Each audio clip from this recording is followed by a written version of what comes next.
ਧੰਨ ਵਾਹਿਗੁਰੂ ਸਾਹਿਬ JIO. ਜੇਤਾ JIO ਪਿੰਡ ਸਭ ਤੇਰਾ, ਤੂੰ ਅੰਤਰਜਾਮੀ ਪੁਰਖ ਭਗਵਾਨ। ਦਾਸਨ ਦਾਸ ਕਹਿ ਜਨ ਨਾਨਕ, ਜਿਹਾ ਤੂੰ ਕਰਾਏ ਹੈ ਤੇਹਾ ਹਉ ਕਰੀ ਵਖਿਆਨ। ਜਿਉ ਬੁਲਾਵ ਹੈ ਤਿਉ ਬੋਲ ਹੈ ਸੁਆਮੀ,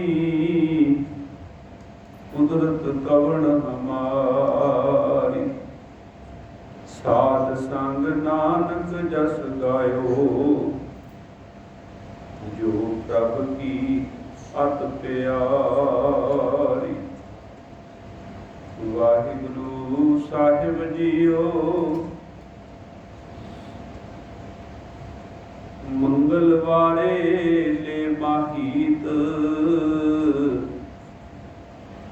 ਪੰਜ ਚੋਰ ਕੀ ਜਾਣੈ ਰੀਤ। ਘਰ ਛੋਟੇ ਬਾਹਰ ਜਿਨ ਜਾਏ, ਨਾਤਰ ਖਰਾ ਰਿਸੈ ਹੈ ਰਾਏ। ਘਰ ਛੋਟੇ ਬਾਹਰ ਜਿਨ ਜਾਏ, ਨਾਤਰ ਖਰਾ ਰਿਸੈ ਹੈ ਰਾਏ। ਵਾਹਿਗੁਰੂ ਜੀ ਕਾ ਖਾਲਸਾ, ਵਾਹਿਗੁਰੂ ਜੀ ਕੀ ਫਤਿਹ। ਜੁਗੋ ਜੁਗ ਅਟਲ ਚਾਵਰ ਛਤਰ ਤਖਤ ਦੇ ਮਾਲਕ ਗੁਰੂ ਗ੍ਰੰਥ ਸਾਹਿਬ ਮਹਾਰਾਜ ਜੀ ਦੀ ਪਾਵਨ ਪਵਿੱਤਰ ਹਜ਼ੂਰੀ ਦੇ ਅੰਦਰ ਬਹੁਤ ਹੀ ਸ਼ਰਧਾ ਦੇ ਨਾਲ ਬੜੇ ਪ੍ਰੇਮ ਸਹਿਤ ਆਪ ਜੀ ਸਤ ਸੰਗਤ ਵਿੱਚ ਜੁੜ ਬੈਠੇ ਹੋ।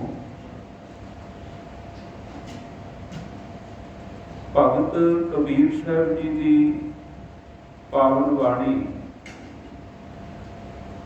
ਵਾਰ ਕਬੀਰ ਜੀਓ ਕੇ ਸਤ। ਭਗਤ ਕਬੀਰ ਸਾਹਿਬ ਜੀ ਨੇ ਹਫ਼ਤੇ ਦੇ 7 ਦਿਨਾਂ ਦੇ ਨਾਮ ਤੋਂ ਸੁੰਦਰ ਉਪਦੇਸ਼ ਮਨੁੱਖਾ ਜੀਵਨ ਨੂੰ ਸੁਚੱਜਾ ਬਣਾਉਣ ਵਾਸਤੇ ਰੱਬੀ ਦਰਗਾਹ ਤੇ ਪ੍ਰਵਾਨ ਹੋ ਜਾਣ ਵਾਸਤੇ ਇਹ ਉਪਦੇਸ਼ ਬਖਸ਼ਿਸ਼ ਕੀਤੇ ਨੇ। ਹੁਣ ਤੱਕ ਆਪ ਜੀ ਨੇ ਐਤਵਾਰ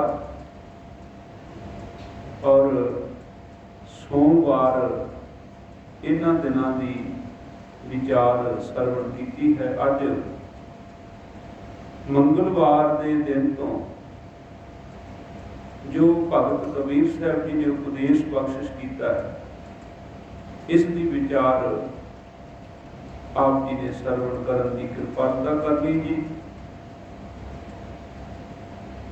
ਹਰੇਕ ਦਿਨ ਦੇ ਪਦੇ ਦੇ ਪਾਠ ਕਰਨ ਤੋਂ, ਵਿਚਾਰ ਕਰਨ ਤੋਂ ਪਹਿਲਾਂ ਸਾਨੂੰ ਜਿਹੜਾ ਰਹਾਉ ਦਾ ਬੰਦ ਹੈ, ਬਾਰ ਬਾਰ ਹਰ ਕੇ ਗੁਣ ਗਾਵੋ, ਗੁਰ ਗਮ ਭੇਦ ਸੋ ਹਰ ਕਾ ਪਾਵੋ। ਕਿ ਬਾਰ ਬਾਰ ਉਸ ਪਰਮਾਤਮਾ ਦੀ ਸਿਫਤ ਸਲਾਹ ਕਰਨੀ, ਉਹਦੇ ਗੁਣ ਗਾਉਣੇ, ਗੁਰੂ ਦੇ ਨੇੜੇ ਹੋਇਆ ਉਸ ਪ੍ਰਭੂ ਪਰਮਾਤਮਾ ਦੀ ਵਡਿਆਈ ਦਾ ਭੇਦ ਸਾਨੂੰ ਪਤਾ ਚੱਲਦਾ ਹੈ, ਸਮਝ ਪੈਂਦੀ ਹੈ। ਕਿਉਂਕਿ ਗੁਰੂ ਦੇ ਗਿਆਨ ਤੋਂ ਬਿਨਾਂ ਲੋਕ ਵਿਚਾਰੇ ਭਟਕਦੇ ਫਿਰਦੇ ਨੇ, ਡਰਦੇ ਫਿਰਦੇ ਨੇ। ਅਸੀਂ ਕਿਹੜੇ ਦਿਨ ਆਰੰਭ ਆਪਣਾ ਕੰਮ ਕਰੀਏ, ਕਿਹੜੇ ਦਿਨ ਕੰਮ ਨਾ ਕਰੀਏ, ਕਿਸ ਦਿਨ ਕਿਹੜਾ ਕੰਮ ਕਰੀਏ, ਸ਼ੁਭ ਦਿਨ ਕਿਹੜਾ ਹੋਏਗਾ, ਕੀ ਹੋਏਗਾ। ਪਰ ਬਾਣੀ ਨੇ ਫੈਸਲਾ ਦਿੱਤਾ ਕਿ 33 ਵਾਰ ਸੇਵਨ ਮੁਕਤ ਦੁਆਰ। ਨਾ ਆਪਣੇ ਆਪ ਦੇ ਵਿੱਚ ਕੋਈ ਦਿਨ ਚੰਗਾ ਹੈ, ਨਾ ਆਪਣੇ ਆਪ ਦੇ ਵਿੱਚ ਕੋਈ ਦਿਨ ਮਾੜਾ ਹੈ। हाँ, इस दी वरतों तुसीं किस तरह करनी है। जिद्दां पानी है, पानी तो कोई शराब भी तैयार कर लेता है ते कोई पानी तो अमृत तैयार कर लेता है। भाई वीर सिंह जी ने इस थां ते जिक्र किया, कहण लगे कुदरत ने तां बड़े सोहणे रस दे भरे हुए मानो कच दियां शीशे दियां निक्कियां निक्कियां शीशियां दे विच मनुख दे वास्ते बड़ा मिठा रस भर के जिहड़े अंगूर सी वो वेलां नाल लटकाए हुए सी। ये मनुख दे उत्ते निर्भर है कि उन्हें उस कुदरत वालों पैदा किए हुए अंगूर जिहड़े रसदायक स्वाद ले उन्हां दा स्वाद चखना है ते कई उन्हां अंगूरां तो दुख देनी शराब भी तैयार कर लेंदे ने। इस करके दिन अपने आप दे विच चंगा जां माड़ा नहीं, समा युग महीना तिथि वार कुछ भी अपने आप दे विच ना चंगा है ना माड़ा। असल विच ये ते कह सकदे कि परमात्मा ने तो सब कुछ ही चंगा बनाया, इत्थे कुछ भी माड़ा नहीं। बस जुगत होनी चाहिए है, जिहदे कोले जुगत है उन्हें ते संखिए तो भी दवाई का काम लै लिया, जहर तो भी। ते जिहदे कोले ब्योंत नहीं जुगत नहीं उन्हें शहद खा के भी मर जाना। बिना जुगत तो ज्यादा मात्रा च बेतरतीबा। इस करके सतगुरु महाराज जी ने सानू समझ जो बख्शिश की है कि तू होर पासे ना भटक भी किहड़े दिन किहड़ा काम करना, किहड़े दिन किहड़ा काम नहीं करना। कहने लगे तू गुरु कोल आ ते गुरु कोलों मत लै, बाणी दे कोलों ज्ञान लै, फिर बाणी तेनू दसेगी भी किहड़ा काम किस दिन तू करना है। भगत कबीर साहब जी ने बड़ी सुंदर तरतीब दी। ऐड़े तो ही दिन का नाम है आदितवार ऐतवार, ते ऐड़े दे राही एक सुनेहा दे दिता कि तू आरंभ कर। की आरंभ कर? प्रभु की भक्ति करनी आरंभ कर। सोमवार ससे तो दिन का नाम है, ससे तो शिक्षा देती सास चंद्रमा शांति कि तेरे जीवन में शांति होवे। तू वेख सोमवार दिन जे ते तेरे कोले शांति रही, शांत रह के तू दिन बतीत कीता ते तेरे लिए सोमवार दिन वधिया है। जे कल्पदा ही रहा शांति कोल कोई नहीं, नाम की टेक लई कोई नहीं, तो फिर दिन जिहड़ा है वो भावें सोमवार ही मसे क्यों ना होवे, जे तू कल्पदा ही रहा तो तेरे लिए काहदा वो चंगा दिन। मंगलवार दे राही भगत कबीर साहब जी ने उपदेश बख्शिया, मंगलवारे ले माहीत। माहीत दे कई अर्थ ने। माहीत का अर्थ किला भी है, कोट सहारा। महीत का अर्थ घेरा भी है, घेरा कतरा। ते महीत का अर्थ समुंदर भी है। पर जे असीं वेखीए इत्थे प्रकरण मुताबक सारे ही अर्थ जिहड़े है ढुकवें ने। भगत कबीर साहब जी जो सानू संदेश बख्शिश कर रहे हैं कि वेखो जिहड़ा किला है वो बड़ा बड़ा सहारा है। गुरु गोबिंद सिंह महाराज जी ने 5 किले उसारे आनंदपुर की धरती। किला बहुत बड़ी ओट है दुश्मन तो बचन वास्ते। ते कबीर साहब जी कहते भाई मंगलवार का दिन तेरे लिए ये प्रेरणा करता है कि तू महीत का प्रबंध कर। महीत किले का प्रबंध कर, किसी किले की ओट ले, किसी किले का सहारा बना। किला बनना किवें है, किले की प्राप्ति होनी किवें है कि प्रभु की सिफत सलाह कर। प्रभु की सिफत सलाह करके गुरु की बाणी पढ़ के सिमरन करके संगत में जुड़ के तू अपने लिए एक किला तैयार कर सकता। साध संगत जिहड़ी है वो तेरे लिए एक किले का रूप है जिथे विकार तेरे ते हमला नहीं करनगे।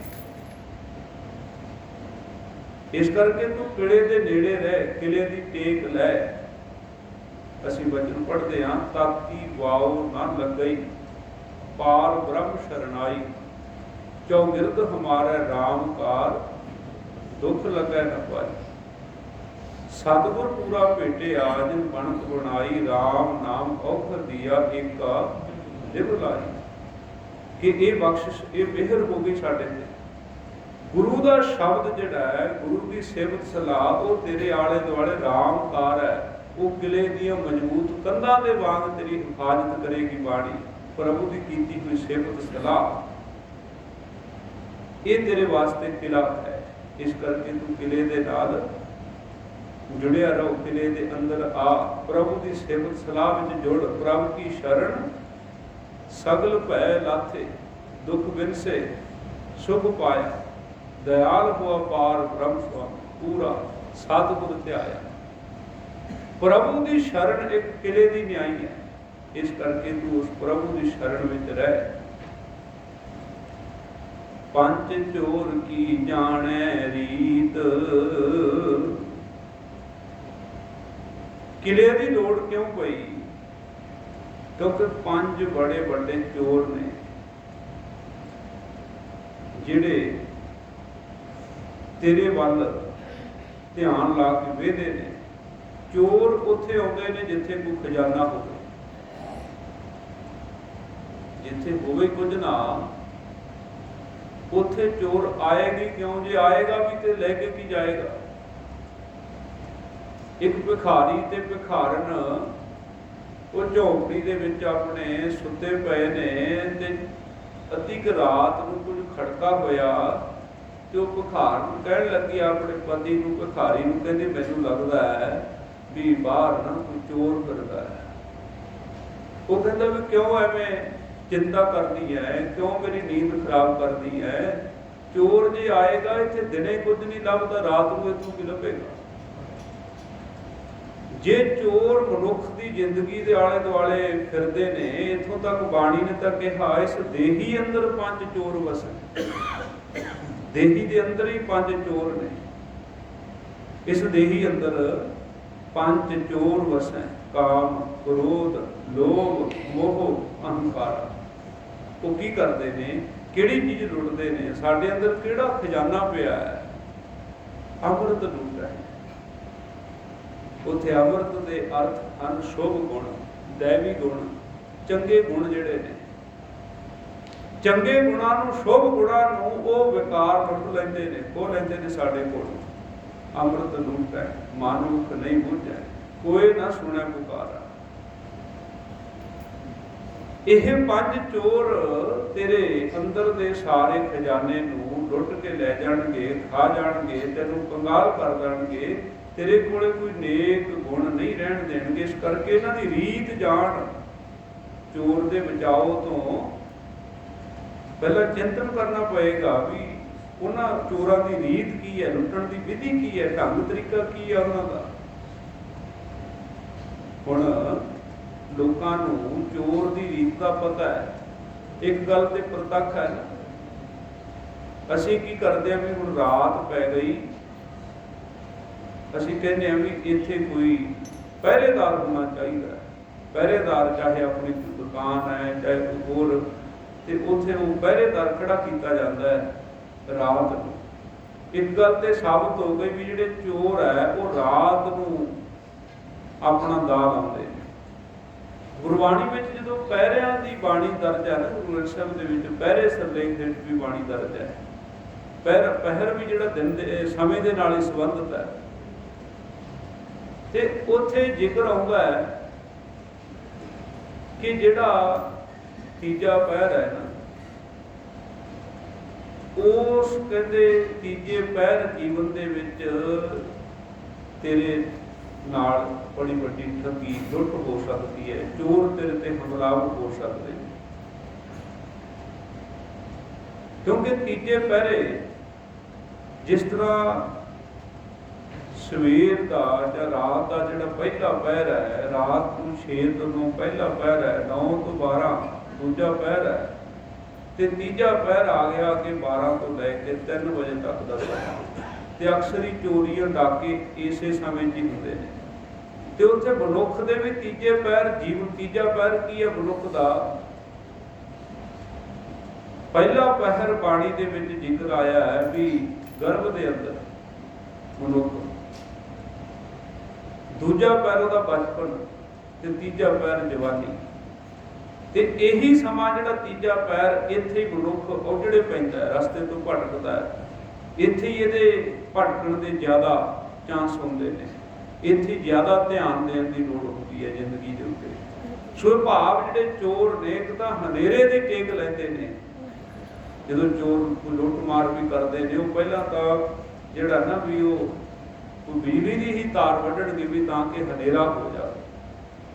ਇਸ ਕਰਕੇ ਮਨੁੱਖ ਨੇ ਇਹਨਾਂ ਚੋਰਾਂ ਦੀ ਰੀਤ ਤੋਂ ਜਾਣੂ ਹੋਣਾ। ਕਬੀਰ ਸਾਹਿਬ ਜੀ ਕਹਿੰਦੇ ਪੰਜ ਚੋਰ ਕੀ ਜਾਣੈ ਰੀਤ। ਇੱਕ ਤਾਂ ਤੂੰ ਆਪਣੇ ਅੰਦਰ ਭਾਈ ਹਨੇਰਾ ਨਾ ਹੋਣ ਦੇਵੀਂ, ਅੰਧਕਾਰ ਨਾ ਹੋਣ ਦੇਵੀਂ, ਤੇਰੇ ਅੰਦਰ ਗਿਆਨ ਦਾ ਦੀਵਾ ਬਲਦਾ ਰਵੇ, ਬਾਣੀ ਦਾ ਪ੍ਰਕਾਸ਼ ਤੇਰੇ ਅੰਦਰ, ਸ਼ਬਦ ਦਾ ਪ੍ਰਕਾਸ਼ ਤੇਰੇ ਅੰਦਰ ਬਣਿਆ ਰਵੇ। ਸਤਿਗੁਰ ਸ਼ਬਦ ਉਜਾਰੋ ਦੀਪਾ ਬਿਨ ਸਿਉ ਅੰਧਕਾਰ ਤੇ ਮੰਦਰ ਰਤਨ ਕੋਟੜੀ ਖੁੱਲੀ ਅਨੂਪਾ। ਤੇਰੇ ਅੰਦਰ ਬਾਣੀ ਦਾ ਚਾਨਣ ਹੋਵੇ। ਜੇ ਤੇਰੇ ਅੰਦਰ ਹਨੇਰਾ ਹੋਇਆ, ਬਾਣੀ ਦੀ ਰੋਸ਼ਨੀ ਨਾ ਹੋਈ ਤੇ ਚੋਰ ਲੁੱਟ ਕੇ ਲੈ ਜਾਣਗੇ ਸਭ ਕੁਝ। ਪੰਜ ਚੋਰ ਕੀ ਜਾਣੈ ਰੀਤ। ਜੇ ਤੈਨੂੰ ਇਹਨਾਂ ਚੋਰਾਂ ਦੀ ਰੀਤ ਸਮਝ ਨਹੀਂ ਆਉਂਦੀ ਤੇ ਗੁਰੂ ਕੋਲ ਆ, ਗੁਰੂ ਤੈਨੂੰ ਗਿਆਨ ਦੇਵੇਗਾ। ਗੁਰ ਦੇ ਖਿਲਾਈ ਮੋਰੀ ਜਿਤ ਮਿਰਗ ਪੜਦਾ ਹੈ ਚੋਰੀ। ਕਹਿੰਦੇ ਗੁਰੂ ਸਾਨੂੰ ਦਿਖਾ ਦਿੰਦਾ ਵੀ ਆਹ ਦੇਖ ਇੱਥੇ ਕਮਜ਼ੋਰੀ ਹੈ, ਇੱਥੋਂ ਸੰਨ ਲੱਗ ਸਕਦੀ ਹੈ, ਇੱਥੋਂ ਤੂੰ ਖਦਾ ਖਾ ਸਕਦਾ ਹੈ। ਗੁਰੂ ਸਾਨੂੰ ਗਿਆਨ ਕਰਾਉਂਦਾ ਹੈ। ਸਭ ਤੋਂ ਵੱਡੀ ਚੋਰ ਸੰਨ ਤਾਂ ਸਾਡੇ ਰਾਹੀਂ ਆਲਸ ਲਾਈ ਉਦੋਂ ਲਾਉਂਦੇ ਨੇ ਜਦੋਂ ਸਾਡੇ ਕੋਲ ਸਭ ਤੋਂ ਕੀਮਤੀ ਚੀਜ਼ ਹੈ ਸਿੱਖ ਦੇ ਕੋਲੇ ਅੰਮ੍ਰਿਤ ਵੇਲਾ। ਤੇ ਆਲਸ ਦੇ ਰਾਹੀਂ ਮਨੁੱਖ ਦੇ ਅੰਦਰ ਫੁਰਨੇ ਐਸਾ ਪੈਦਾ ਕਰ ਦਿੱਤੇ ਕਿ ਇਹਨੂੰ ਅੰਮ੍ਰਿਤ ਵੇਲੇ ਉੱਠਣ ਹੀ ਨਾ ਦਿੰਦਾ। ਅੰਮ੍ਰਿਤ ਵੇਲਾ ਵੀ ਗਿਆ, ਇਸ਼ਨਾਨ ਵੀ ਗਿਆ, ਨਿਤਨੇਮ ਵੀ ਗਿਆ, ਸੰਗਤ ਤੋਂ ਵੀ ਵਾਂਝਾ ਰਹਿ ਗਿਆ, ਕਿੰਨਾ ਕੁਝ ਲੁੱਟਿਆ ਗਿਆ। ਇਹ ਰੀਤ ਜਿਹੜੀ ਹੈ ਸਿੱਖ ਨੇ ਜਾਣਨੀ ਹੈ ਇਹਨਾਂ ਪੰਜਾਂ ਵਿਕਾਰਾਂ ਦੀ, ਜਿਹੜੇ ਬੜੇ ਹਟਲੀ ਨੇ। ਇੱਕ ਸ਼ਬਦ ਆਉਂਦਾ ਬਾਣੀ ਦੇ ਵਿੱਚ ਬੜਾ ਪਿਆਰਾ, ਉਹਦੇ ਵਿੱਚ ਮਨੁੱਖ ਦੇ ਜੀਵਨ ਦੇ ਵਿੱਚ ਜਿਹੜੇ ਵਿਕਾਰ ਨੇ ਇਹਨਾਂ ਨੂੰ ਪਹਿਲਵਾਨ ਕਿਹਾ। ਮਨੁੱਖ ਵੀ ਇੱਕ ਪਹਿਲਵਾਨ ਹੈ। ਜਿੱਦਾਂ ਛਿੰਝ ਪੈਂਦੀ ਹੈ, ਮੱਲ ਅਖਾੜੇ ਰਚੇ ਜਾਂਦੇ ਨੇ, ਉੱਥੇ ਭਲਵਾਨਾਂ ਦੀਆਂ ਕੁਸ਼ਤੀਆਂ ਹੁੰਦੀਆਂ, ਘੋਲ ਹੁੰਦੇ ਨੇ, ਮੱਲ ਘੁਲਦੇ ਨੇ।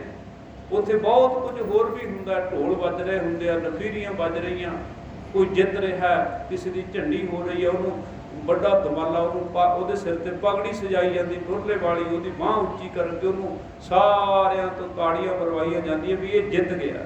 ਉਹ ਸਾਰਾ ਦ੍ਰਿਸ਼ ਗੁਰੂ ਸਾਹਿਬ ਜੀ ਨੇ ਬਾਣੀ ਵਿੱਚ ਸਾਡੇ ਸਾਹਮਣੇ ਰੱਖਿਆ ਹੈ। ਹਉ ਗੁਸਾਈ ਦਾ ਪਹਿਲ ਬਾਨੜਾ, ਮੈਂ ਗੁਰਮਿਲ ਉਚਿਤ ਮਲੜਾ, ਸਭ ਹੋਈ ਛਿੰਝ ਇਕੱਠੀਆ, ਦਈ ਬੈਠਾ ਵੇਖੈ ਆਪ ਜੀਓ, ਵਾਤ ਵਜਨ ਟੰਮਕ ਭੇਰੀਆਂ, ਮਲ ਲੱਥੇ ਲੈਂਦੇ ਫੇਰੀਆਂ, ਨਿਹੱਦੇ ਪੰਜ ਜਵਾਨ ਮੈਂ ਗੁਰ ਥਾਪੀ ਦਿੱਤੀ ਕੰਡ ਜੀਓ। ਕਹਿੰਦੇ ਪੰਜੇ ਜਵਾਨ ਹੀ ਮੈਂ ਢਾਹ ਲਏ, ਮੈਨੂੰ ਢਾਉਣ ਆਏ ਸੀ ਪੰਜੇ, ਮੈਂ ਪੰਜਾਂ ਨੂੰ ਢਾਹ ਲਿਆ। ਕਿਵੇਂ? ਗੁਰ ਥਾਪੀ ਦਿੱਤੀ ਕੰਡ ਜੀਓ। ਗੁਰੂ ਨੇ ਮੇਰੀ ਕੰਡ ਦੇ ਉੱਤੇ ਥਾਪੜਾ ਦਿੱਤਾ, ਤਾਂ ਮੈਂ ਇਹਨਾਂ ਪੰਜਾਂ ਵਿਕਾਰਾਂ ਨੂੰ ਚਿੱਤ ਕਰ ਦਿੱਤਾ। ਮੰਗਲਵਾਰੇ ਲੈ ਮਹੀਤ, ਪੰਜ ਚੋਰ ਕੀ ਜਾਣੈ ਰੀਤ। ਘਰ ਛੋਟੇ ਬਾਹਰ ਜਿਨ ਜਾਏ।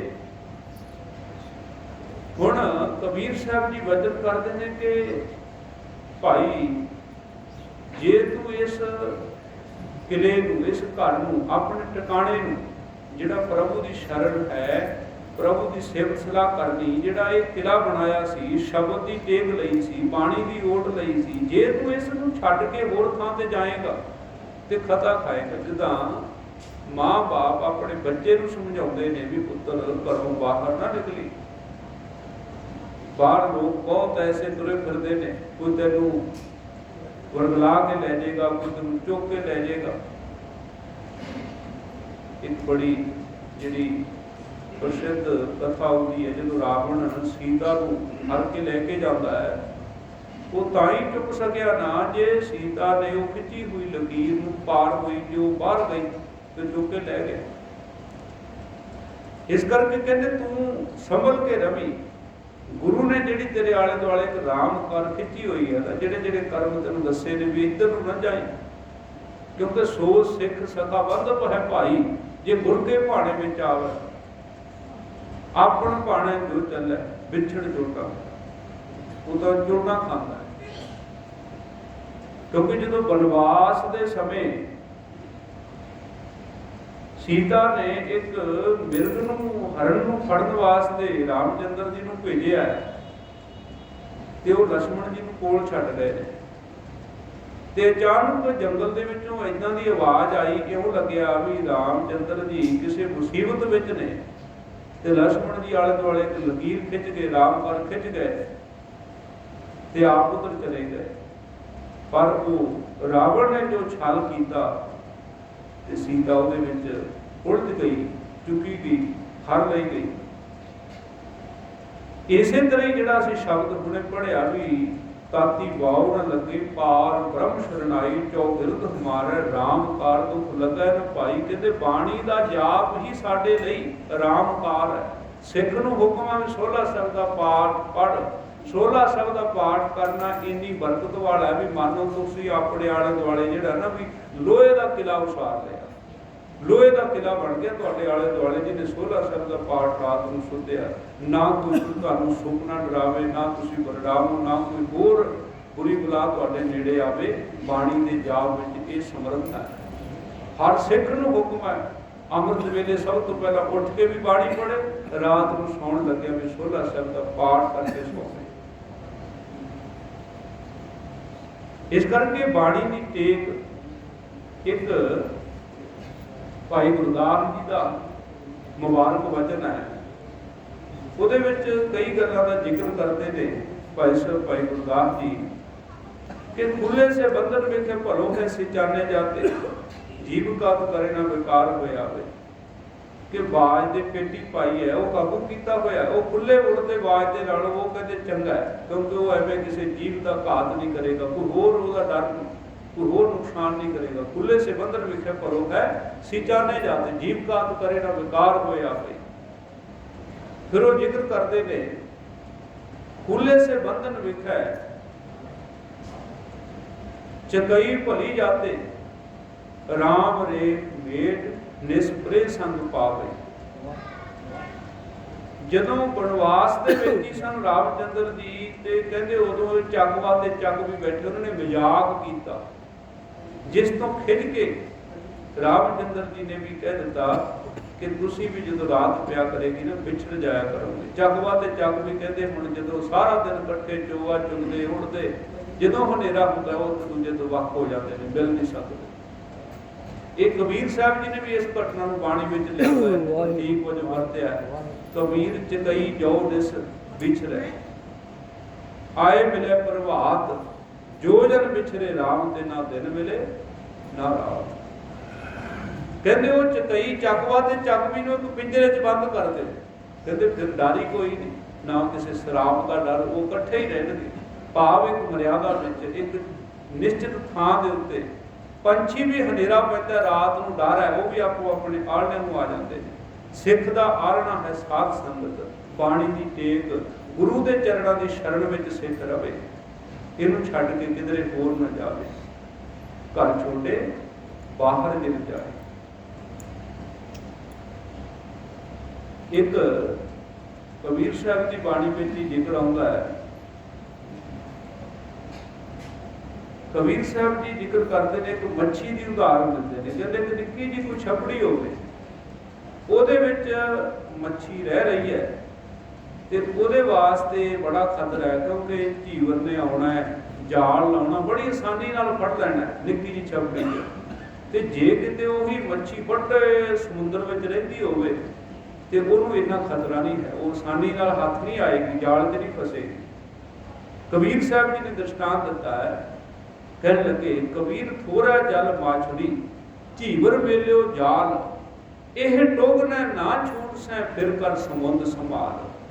ਕਹਿੰਦੇ ਆ ਤੂੰ ਨਿੱਕੇ ਜਿਹੇ ਟੋਬੇ ਨੂੰ ਛੱਡ ਕੇ ਨਾ ਵੱਡੇ ਸਮੁੰਦਰ ਦੀ ਟੇਕ ਲੈ। ਉੱਥੇ ਮਛਲੀ ਕੌਣ ਹੈ? ਇਹ ਜੀਵ ਮਨੁੱਖ ਨੂੰ ਕਿਹਾ ਵੀ ਆ ਨਿੱਕੇ ਨਿੱਕੇ ਆਸਰੇ ਨਾ ਬਣਾਉਂਦਾ ਫਿਰੇ, ਇਹ ਨਿੱਕੇ ਨਿੱਕੇ ਆਸਰੇ ਬਣਾਉਂਦਾ ਫਿਰੇਗਾ, ਲੋਕ ਤੇਰੇ ਤੇ ਹੱਸਣਗੇ, ਮਜ਼ਾਕ ਕਰਨਗੇ ਤੇ ਤੂੰ ਮਾਰਿਆ ਜਾਏਗਾ ਛੇਤੀ। ਗੁਰੂ ਇੱਕ ਵੱਡਾ ਸਮੁੰਦਰ ਹੈ, ਇਸ ਕਰਕੇ ਗੁਰੂ ਸਮੁੰਦਰ ਦੇ ਨੇੜੇ ਆ, ਗੁਰੂ ਦੀ ਟੇਕ ਲੈ ਤਾਂ ਤੇਰੇ ਲਈ ਖਤਰਾ ਨਹੀਂ ਹੈ।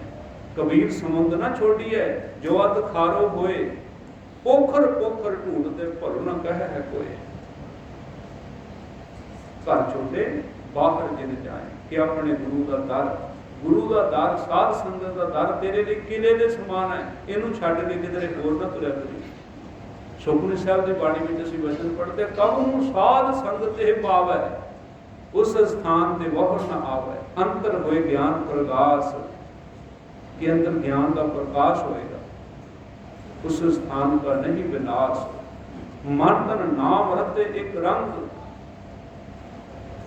वो सदा पार ब्रह्म का संग प्राप्त कर लेंदे ने। सदा बसै पार ब्रह्म के संग, ज्यों जल में जल आए खटाना, त्यों ज्योति संग जोत समाना, मिट गए गवन पाए विश्राम। क्यों कह लगे गुरु की टेक लै, साध संगत की टेक लै, उस थान तो उस स्थान से बहुत न जाए, होर थान ना भटकी, घर छोटे बाहर गिर जाए।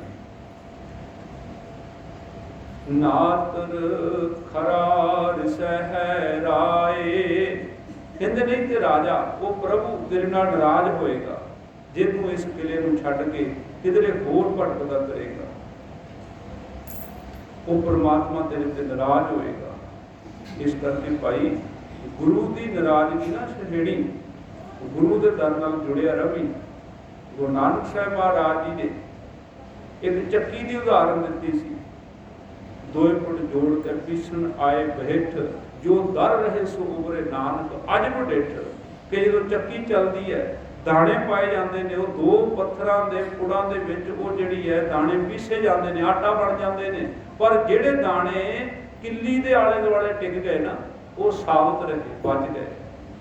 जिहड़े गुरु के दर नाल जुड़े रहणगे वो ये 5 विकारां दी चक्की विच पिसण तो बच जाणगे। इस करके मंगलवार के राही कबीर साहब जी ने सानू, मंगलवार मम्मे अखर तो शुरू हुंदा है ते जिहड़ा उपदेश दिता वो भी महीत किला।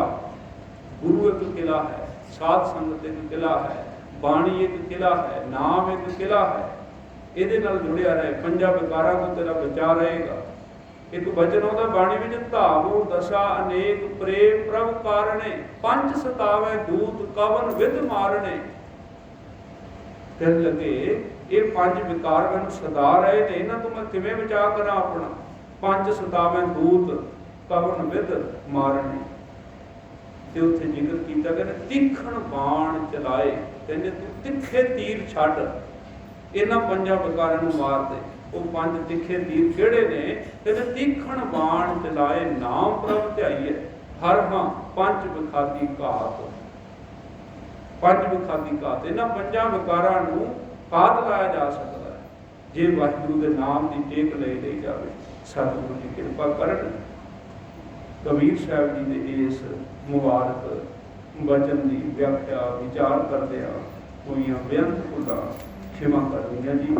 वाहिगुरू जी का खालसा, वाहिगुरू जी की फतेह। सतनाम। धन्नवाद गुरु।